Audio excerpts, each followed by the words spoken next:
سی بے جان گڑیا کی طرف وہ گردن ہلا کر قبول کر کے مولوی صاحب نے تیسری بابو چاہ قبول ہے اس نے کپ کپاتے ہونٹوں سے قبول کیا اور اپنے لڑستے ہاتھوں سے بڑی مشکل سے سائن کیا۔ اس کے بعد بلاج نے کب قبول کا کب سائن کی اسے خبر نہیں ہوئی۔ مبارک ہو کے شور پر وہ ہوش میں سب بلاج کو مبارکباد دیتے ہوئے نکل کے بلاج بھی ان کے ساتھ ہی باہر چلا گیا۔ وہ خاموشی سے آنسو بہانے لگی۔ وہ مولوی کو چھوڑ کر جیسے ہی واپس آیا وہ دوپٹہ اچھے سے خود پر جمائے کھڑی تھی۔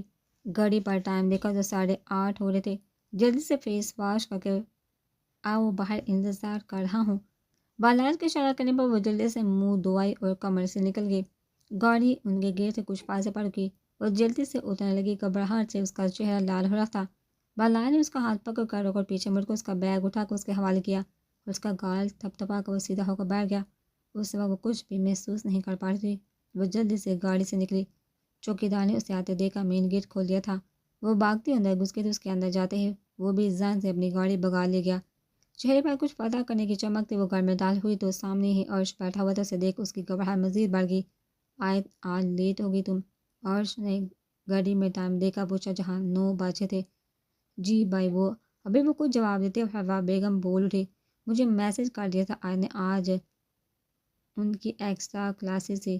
آج جاؤ جلدی سے فریش ہو کر آؤ میں کھانا لگا رہی ہوں۔ حوا بیگم کے بولنے پر اس نے گہری سانس لی اپنی کمرے کی طرف بڑھ گئی۔ عرش کو وہ تھوڑی گھبرائی ہوئی لگی۔ کمرے میں آ کر وہ جتنا رو سکتی تھی پھول پھول کر روئی۔ وہ جو ہمت کر کے آئی تھی اپنے بھائی کو سب بتا دے گی مگر جہاں کا اس کی ساری ہمت جواب دے گئی تھی۔